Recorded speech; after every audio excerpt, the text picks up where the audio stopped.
Hello, everybody. Welcome back again to another episode on DYM podcast. Today, my guest, I have a dear guest, Jyri Luhtio, if I am pronouncing correctly. Yes, Um, that's correct. yeah, he is basically a sales manager at Visual Components. And it's my honor to have him on the show. Yuri, please, the stage is yours, and please tell us about yourself, your background, a bit what you do, actually. Okay. Yeah. Thanks, Nima, for inviting me to the podcast. And as Nima mentioned, so I'm working as a at Visual Components as a sales manager currently, and I have been working here for 1 year and 6 months. Mhm. And my background comes from studying mechanical engineering. So I studied in Lappeenranta University of Technology. And as I mentioned, mechanical engineering was the master program, but then I major studies were regarding production technology, and then minor studies were regarding machine design. And during those studies, I wanted to focus more on the actual welding technology and how it can be, let's say, utilized in different production processes and phases. So that's how I got involved in welding technology. And then like almost before I graduated, I joined this Finnish company who is developing welding and production automation machinery for different kind of applications. And I was there for 10 years. So I was involved in the beginning like a simulation engineer. So I created different kind of production solution concepts and calculated some capacity estimations, designed the initial layouts, what kind of machinery and equipment would be needed to produce different kind of components. And of course, there was a lot of robotics also involved. And I was like a technical sales support for maybe 5 years. What was the name of And this company?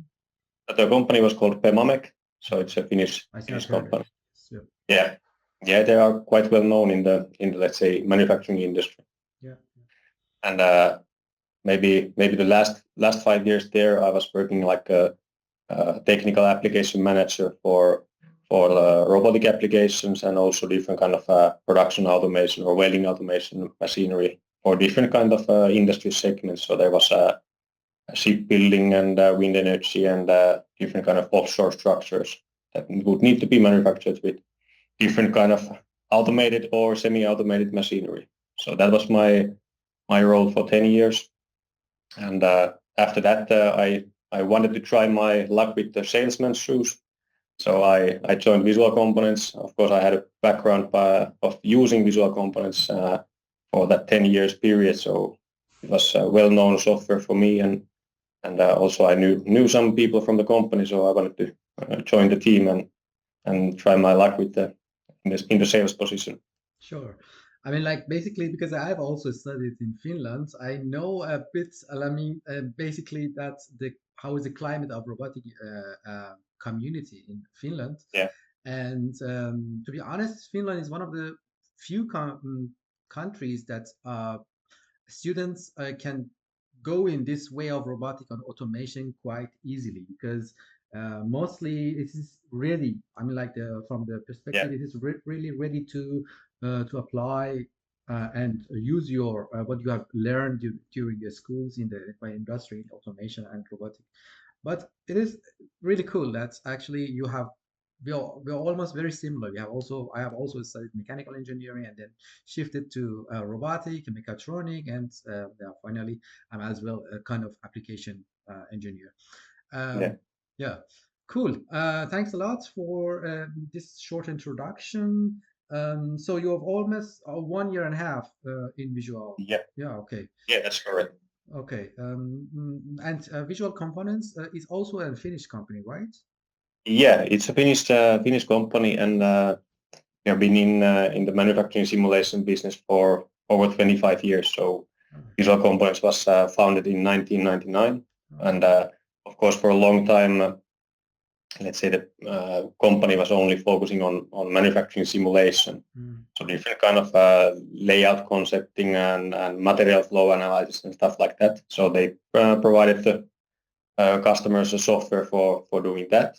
But then in 2022, when Visual Components bought Delphi Robotics, so and also offline programming of robots became part of Visual Components offering. Okay, so there was some kind of integration of other companies inside, or is it? Yes, yes. So Visual Components acquired Delphi Robotics, and of course Delphi Robotics, they even had a longer background in offline programming. So over 30 years of experience just focusing on offline programming. So there's quite a lot of experience on both of those aspects. It's not just the manufacturing simulation, but also for offline programming of robots. Right, very cool. All right. Now comes for my next question. I would like a little bit go deeper, a little bit technical. Can you explain us what is exactly basically robotic welding and why do we need basically simulation for that? Okay, yeah. Well, robotic welding is it's basically just a different automation level of welding. So basically, I would say the easiest or let's say lowest level of automation in welding is basically like manual welding. So you could do maybe like stick welding or other welding process and just perform the actual welding process or welding process manually. So that's the lowest level. And then typically, of course, there's different depending on the source. So there's different kind of levels that what is the highest level. But typically, it's said that the adaptive welding is the highest level that can be achieved. Yeah. And in that level, basically, then the sensors attached to the maybe robotic or some other automatic machine. So those provide the information back from the welding process itself. And then the machinery makes changes to either the welding parameters or movements of the machinery based on the information. But then the robotic welding itself, it's basically one step lower. So it's automatic welding performed by a robot. All right. But I didn't get that. Why do we need simulation for that? What is the benefit of having, because you can basically do it without also simulation, right? Yeah, that's correct. So you can do robotic welding without any simulation tools. So typically, of course, there's this control pendant included with robots, so you can do the programs and control the robot via the pendant. But let's say the challenge typically comes at why companies are looking into simulation or offline programming is that they want to do things outside of the actual real robot station. Because if you do the programming or controlling the robot with the pendant, then basically you cannot use it for production purposes. So it's used for teaching or doing some programs, and then you're taking away the production time. Sure. And I think that's why companies are investing in robotics. So they want to actually use them for production and not for teaching or for programming. So that's why the most obvious reason is to use simulation or offline programming. Sure, Of yeah. course, that's not the only benefit, but that's the most obvious one, I would say. Yeah, time optimization, cost optimization, everything that is related to the production. Yeah, that's a big Yeah, deal. Yeah, that's right. yeah, and of course, there's other aspects also that if you think about let's say the operator who would be doing the programming with the pendant, so he or she needs to be very close to the actual workpiece and close to the robot to see where the robot is moving. So if you can take away that and do all the programming on a PC in a very good ergonomic environment, so of course it makes operators' life also a lot easier and safer. So that's very yeah, it's a let's say critical aspect in some cases. If you have very large workpieces, so you need scaffolding or ladders or platforms to actually see where the robot is moving and trying to let's say use the pendant for guiding the robot to the correct place. It's time consuming and it's challenging and sometimes very let's say risky for the sake. Sure, and I think that especially for a specific type of welding, some of them are really hazardous for for the person. I mean, like, I don't know if I am correctly, but it's argon-based welding that is kind of like create some kind of rays, X-rays. I don't know. Probably not X-ray, but I don't know, some kind of maybe radiation that is not suitable for the people person. Yeah, and of course there's always the welding fumes. Those are Mm, always like hazardous, and depending on the different kind of materials that you are welding, so those are definitely hazardous for the operators. But also radiation just by the, let's say, the visible arc that you get from like even from the typical arc welding application. mm, So it will definitely hurt your eyes and also your skin. So sure, sure. That's a bit that's clear. true. Yeah. And I don't know. In recent years, there's a talk of cobots. Specifically, they are a little bit flexible, more easier to program. Um, did they really influence on simulation part, or they still need to be simulated? So yeah, cobots, they can be definitely simulated, and they can also be, let's say, offline programming can also be utilized for them. And I think different depending on what kind of application you have with the cobot. So then, of course, if you're using those for, let's say, welding, for example, for like small, simple pieces. So the programming time with the, let's say, traditional way of cobot teaching, Mm, just by guiding the robot actually the product. So it doesn't take that much time. And if you have, let's say, a lot of similar kind of components to weld, so then it might not even be reasonable to use offline programming for that. It's the same thing for the, let's say, industrial robots. So if you are just repeating the same mm, robot program for 10,000 times, mm. so Yeah. it doesn't make sense to invest in offline programming from the production, let's say, efficiency or utilization point of view. Yeah, absolutely, you're right. Okay, then it's really basically based on the application point of view that if Yeah, something is needed. yeah, exactly. Typically, it's good to if a company is starting to think about robotic welding or automating some processes, just think about first the actual work piece and what do they want to do for it, and then of course they need to be sure that the processes before the actual automated welding, those need to be taken into account so that the prefabrication is done properly, assembling is done properly, and then of course the processes after the robotic welding. So the material flow needs to be, uh, let's say, accommodated to the automated processes, because otherwise you will just create a bottleneck into the after the robotic welding or before the robotic welding, and then your investment is not going to be paying back because it's just waiting for pre or post process phases. Yeah, yeah, true. Okay, so the next question that I have is basically about the some structures are challenging, like they have a 3D form or they are not really 2D structure. How we can basically avoid misalignments between the reality and what's simulated in the offline programming. Yeah, yeah, I think that's a good topic, and I think many companies are thinking the same. That of course it would be very nice that if the 3D models that you design in a CAD design software and the real life products would be exactly the same, then there wouldn't be any need for adjusting or using some sensors with the robots. But I think that's the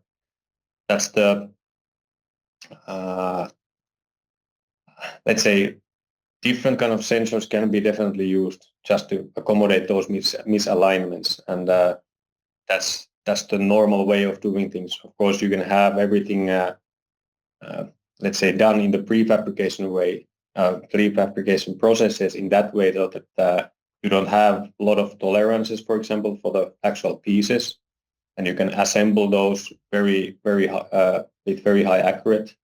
So then the tolerances or deviations or misalignments, those are not that big.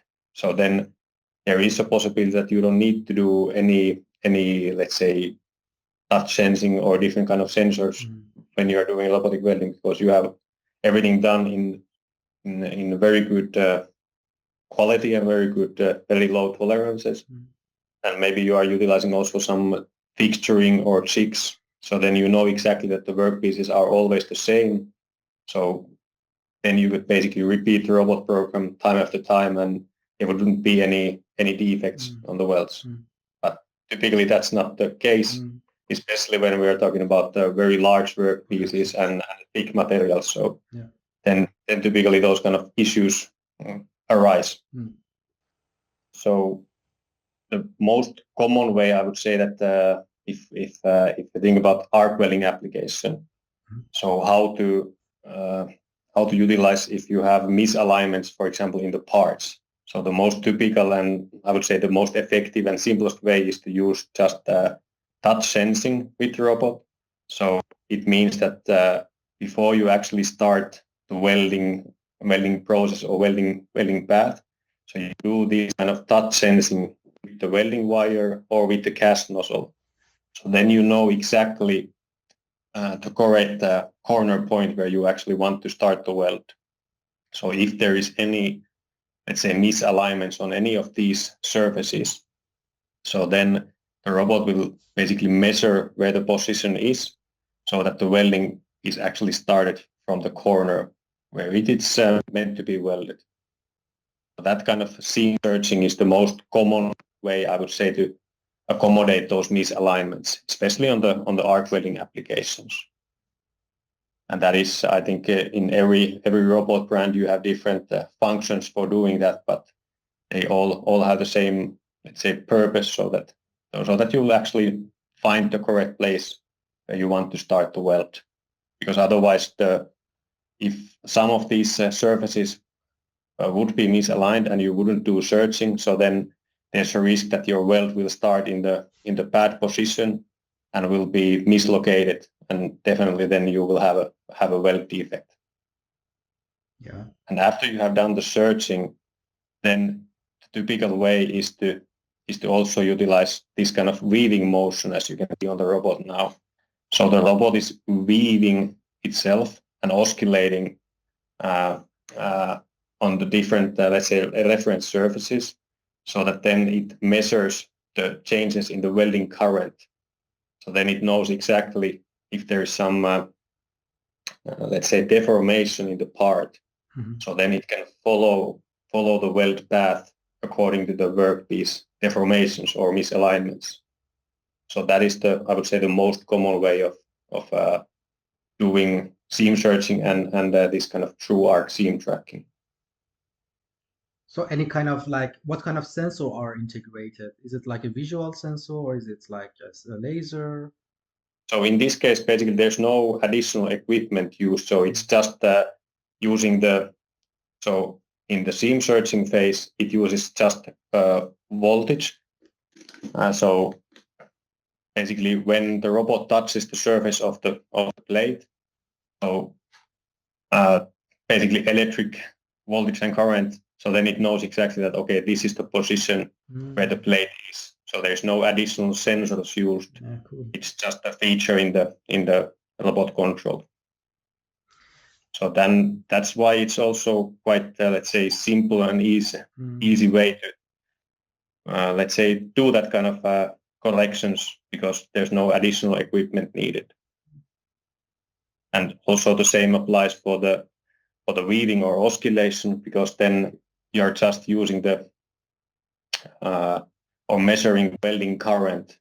So it knows when the welding current changes when it's doing this oscillation. So it knows exactly where the two different surfaces of the plates are. And then it's just trying to keep the current stable and follow basically the weld path. So no additional equipment is needed. So that's the benefit of using this technology. And I think it's the most commonly used, I would say, in the industry. I don't know if it is the same as arc sensors. That's kind of monitors the electrical parameters like voltage. Yeah. Okay. Yeah, that's exactly the same. And I think different brands and they have different name for that feature, but it's typically known as like a seam searching or seam finding, and then seam tracking through the current or true arc seam tracking. Those are the common names for that let's say, technology. Yeah, I guess that's easiest. that's the easiest part that can be also integrated into the electrical. Yeah, that's true. And then also additional benefit is that there's no any additional, let's say, equipment or machinery. So then you don't need to take into account that you would maybe lose some reachability of the robot. Because if there's any auxiliary equipment right next to the robot wrist, so then there's a risk that you might not get into those kind of small spaces, for example, or you need to take into account that the robot wrist can rotate accordingly and stuff like that. So that's why it's quite effective way to do, let's say, or utilize accommodate those misalignments in the parts. Yeah. I would definitely recommend to use this. Yeah, I fully agree that it's probably one of the most popular way of sim tracking. But what are the limitations? Like, if you have a structure that is a little bit complex and has maybe a lot of corner, maybe to find a way of tracking the seam, like it could be a little bit gets complicated, or? Yeah, of course, there's limitations. For example, if you have very low thickness material, so then if you try to use the weaving, so maybe then you cannot use that because then there's not that much material that you can actually track.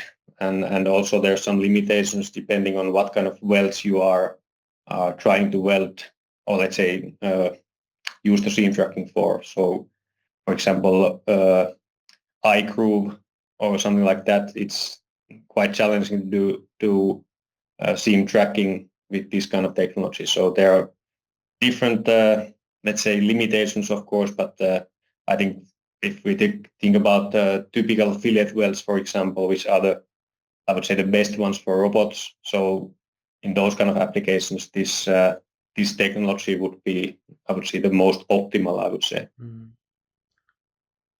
Yeah, absolutely.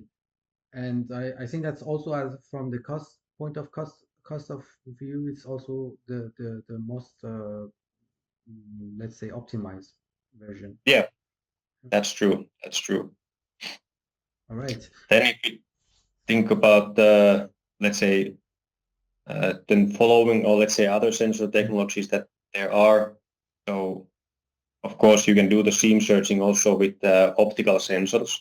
So this is an example if you are using point lasers for doing the seam searching. So not you are not touching the workpiece with mechanically from with the welding torch or welding wire, but you are using point lasers to actually measure the distance or measure the position of the surface.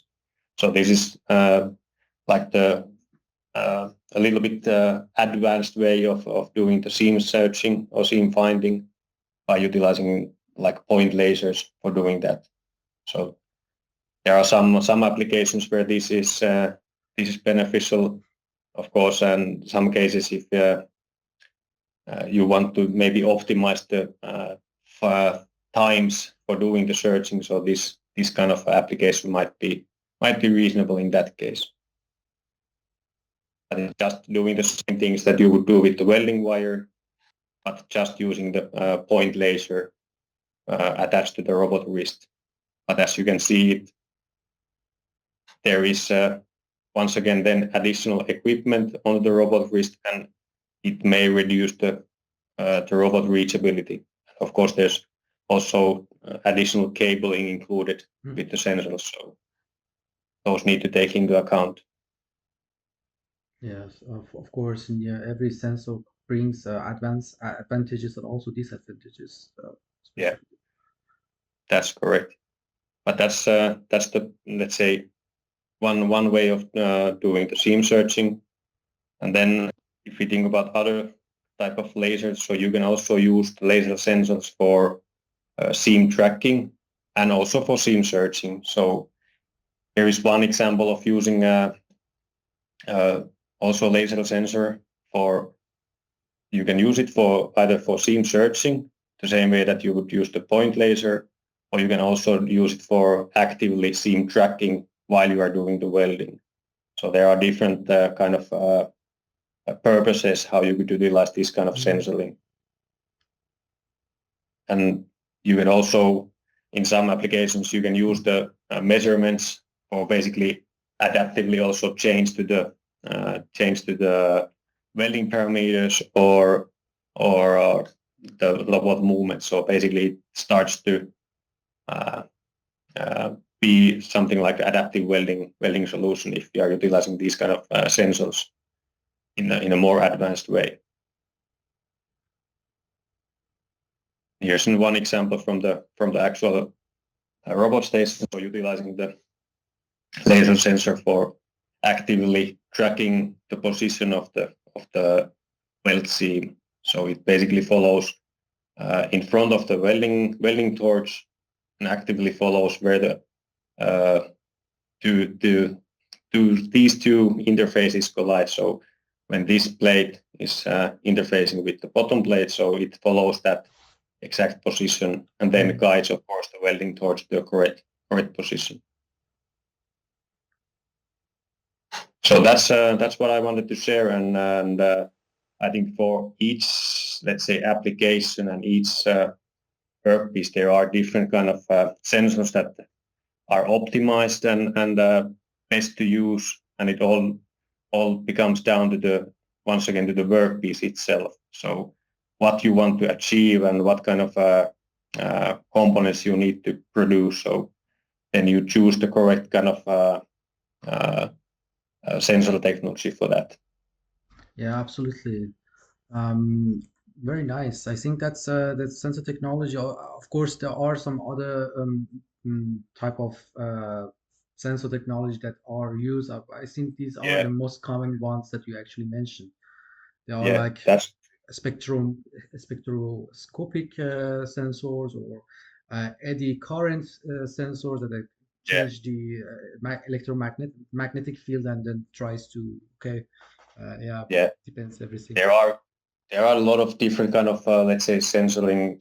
There are some let's say 2D cameras, for example. Then you can do some or some applications. You can do some, let's say, rough positioning of the workpiece according to the robot programs, and then of course you can use even sound sensors to basically listen how the welding is sounding and then make changes to the welding parameters or to the process.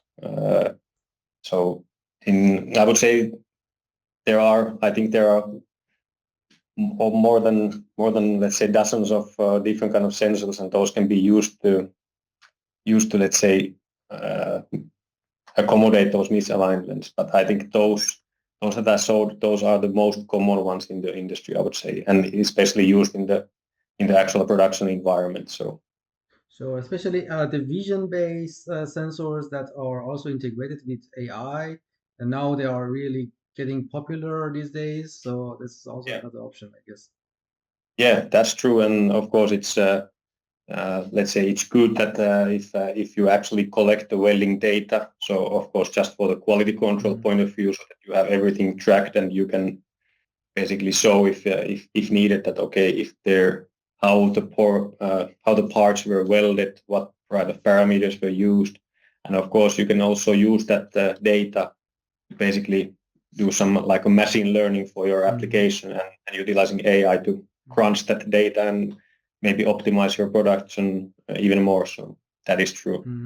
And I think you can as well after the welding is done, you can as well compare the part that is produced with your reference CAD model, right?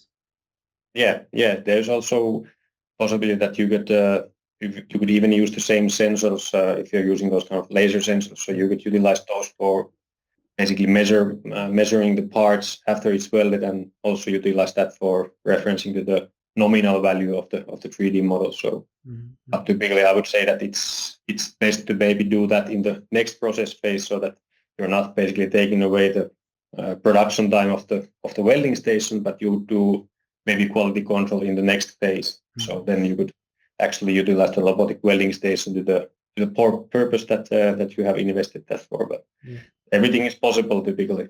Yeah, absolutely. I guess the next question I would a little bit make it a little bit away from the robotics. So I would like to ask a little bit more general question regarding let's say simulation Yeah. software, and basically about the digital twin. I'm sure that you have heard about digital twins, and nowadays everybody's talking about the robots in the digital twin.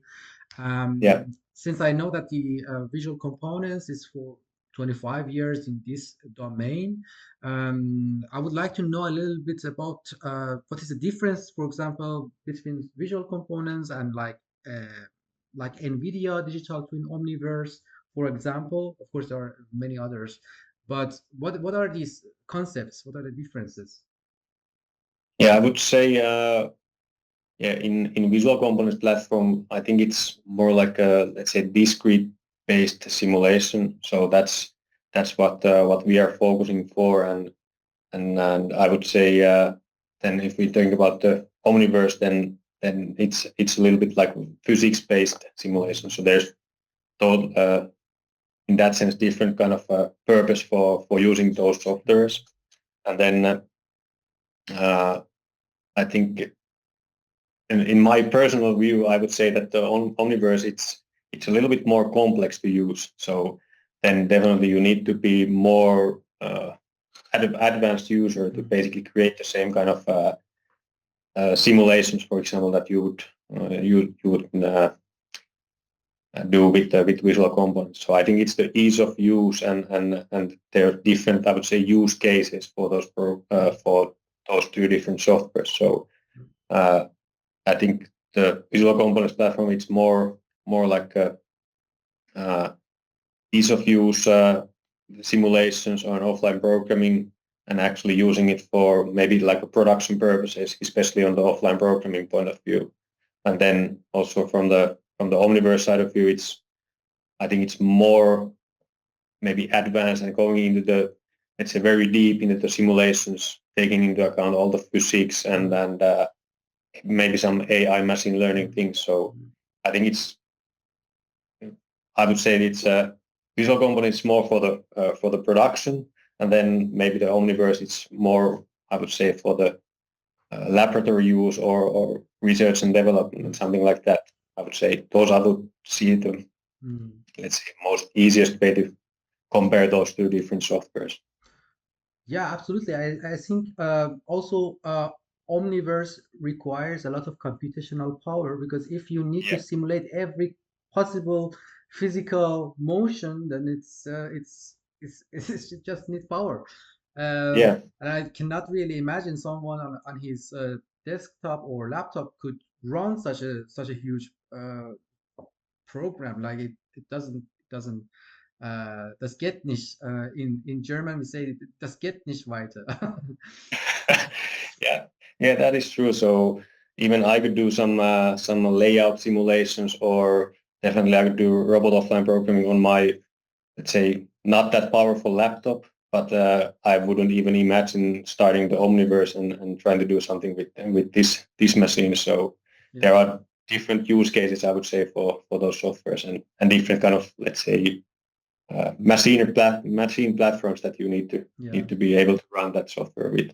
Yeah, but I think this is just a suggestion. I don't know about this. Is just my from my perspective is that maybe visual components could like integrate some small portion of this physical motion simulation. Like for example, if you are doing palletizing, or if you Mm, are, or if the packages are coming on the conveyor, might happens that some of them fail like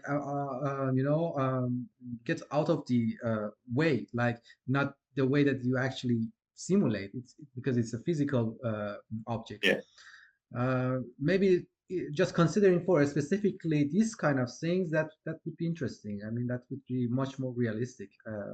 yeah, that's correct. And there basically you can do there is some physics engine also integrated into visual components, but Okay. of course it's not that advanced Mm, as Omniverse has. So doesn't it is not capable of doing the same kind of mm. physics simulations, but we can do some of that Okay. basically also already in the visual components. And there's also this kind of connector to the Nvidia Omniverse, so you can also connect the visual component simulations to the Mm, Nvidia Omniverse. So So basically, you would also utilize our software for using that in the Omniverse. All right. And maybe the last question about this section is that is it also possible to work with Python, or is it an integration of Python in Visual Components?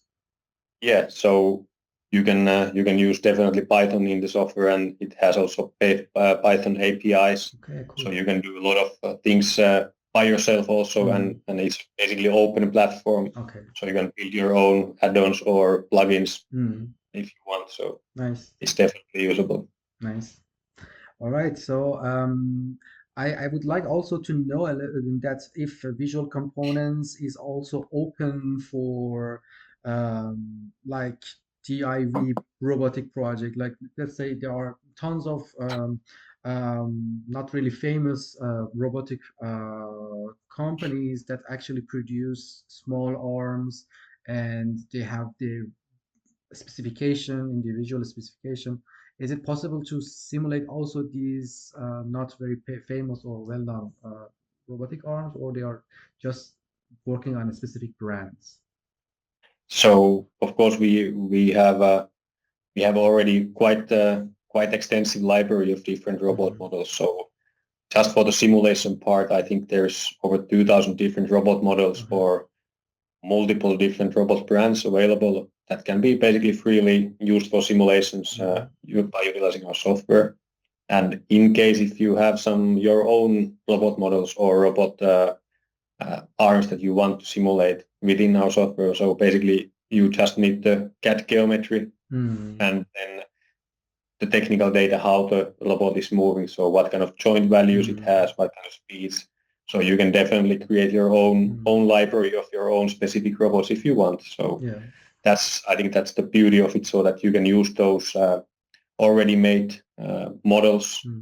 just not only for robots but also for different kind of production machinery. But if there isn't something available in the public e-catalog, so then you can create your own component library base, basically. So that's what many of the companies are actually doing, so that Hmm. they have their own specific uh, machinery uh, in, let's say, parametric models, so that they can easily create different kind of production concepts, for example, in the visual components. Yeah, that's interesting. That's actually quite nice that there is this flexibility in the software that actually can integrate a lot of unknown robotic projects inside. Though that's Yeah, that's that's true. And sometimes we say that it's like a Lego playground for adults, so you can build your own let's say machinery and different kind of production lines with the software. So it's basically like building Legos but within the software. yeah. All right, thanks a lot. I think for the final words, I would like to know about your prediction about this, what happens in the future in this domain, specifically robotic in the or welding robotic. Yeah. Yeah, I think if we think about the robots, so the amount of robots is increasing all the time. Mm, So I think every year we are. I'm also following the, let's say, statistics, how many robots are installed in each country per year, and mm, it's rapidly growing all the time. And I think it's, for example, for the robotic welding, it's also quite important that companies are making those investments because, of course, there's been a huge amount of talk about the lack of welders and lack of production, let's say, persons because mm, uh, people are getting older and getting to the, let's say, well-deserved retirement, for example. So then there's a lack of people in the production. And of course, if you cannot find people to make the production work, so you need to start investing in maybe semi-automatic or automatic solutions. So yeah. I think the amount of robots will increase definitely, and they will be used for more complex applications also. Of course, there's always a need for like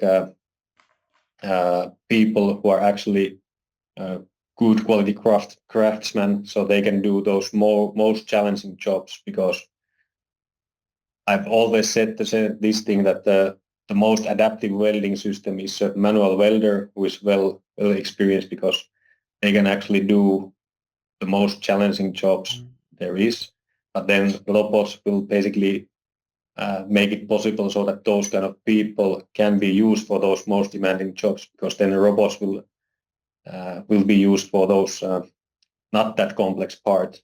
But then it makes companies able to actually run their business, because if they cannot find people, so then there's not anyone doing the jobs. So I think it will be more and more important for companies to make investments, and if they're not yet made let's say decision to buy robotic stations, so then at least it would be now a good time to start studying how they could be used in their production. Yeah, absolutely. Or at least gradually improving their production. Like they don't need to Yeah, completely at the beginning just exactly. yeah, Yeah, it doesn't always have to be that you just buy a robot and it will let's say bring the moon from the sky to yeah, you, but if you just improve your current processes, that can help a lot already, and then you already have the basis for introducing automation to your production, because you have done all the processes are done in a good manner. So then it's easier and easier to start incorporating also automation to the business. So I think that's a very good let's say topic to take into account. yeah. And I think a lot of people are worried about these lost jobs, but I think it's not really that case because people are not really supposed to do this job at the beginning. They had to do it because the technology was not so advanced to be do. I think people basically should not do any repetitive job over like 8 hours because maybe they could be used as an inspector of the welding or the machine, but not doing that job that is like hazardous or dangerous for your health. And I know a lot of people that are working in the weld domain as a welder, and most of them, honestly, uh, they they had problem, and so health problem. Yeah. And Yeah. this is something should be avoided, and the quality of the life and quality of the production should also be increased over time. Yeah, that's true, and I think yeah, the robots or automation, it's not taking away the jobs. I think it's actually enabling companies to actually provide jobs for the people, Mm, because the let's say production demands and competitiveness in the market, it's getting harder and harder all the time. So you need to let's say find ways to be more productive.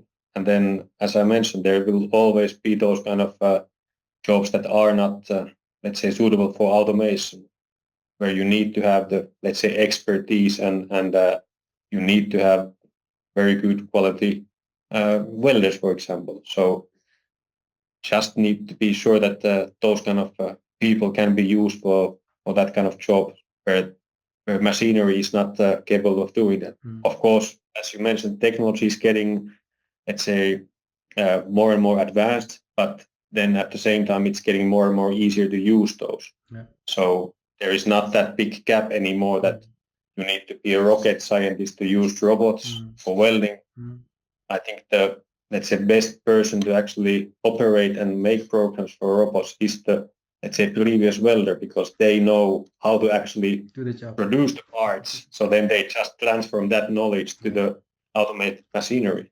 So that's the I would say the golden way of using robots and incorporating those in the production. Exactly. I think it's exactly the same with the hype of AI as well, because a lot of people think that I will lose my job as a software engineer, blah, blah, blah.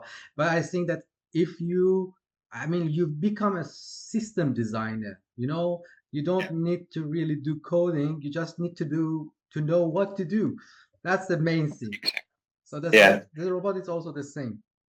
it's the same. I would say it's definitely the same, and I think that's the mentality that companies and people need to have. That it's not taking away the jobs; it's enabling companies and people to actually have jobs. Hmm. But then the job description might change, Yeah, and I think that's a good thing, that people can get more safer jobs, and efficient. so Hmm. they can actually do the jobs to the let's say, and be happy with it. So Yeah. All right. I think it's time to end our talk. We are almost 1 hour, and thank you a lot for your time. And it was a pleasure to have you on my show, yeah, Jyri. Thank you, Nima, and I hope all the listeners can have a, let's say, good idea on how to use robotic welding and different kind of sensors. So I hope we get a good let's say overview on that.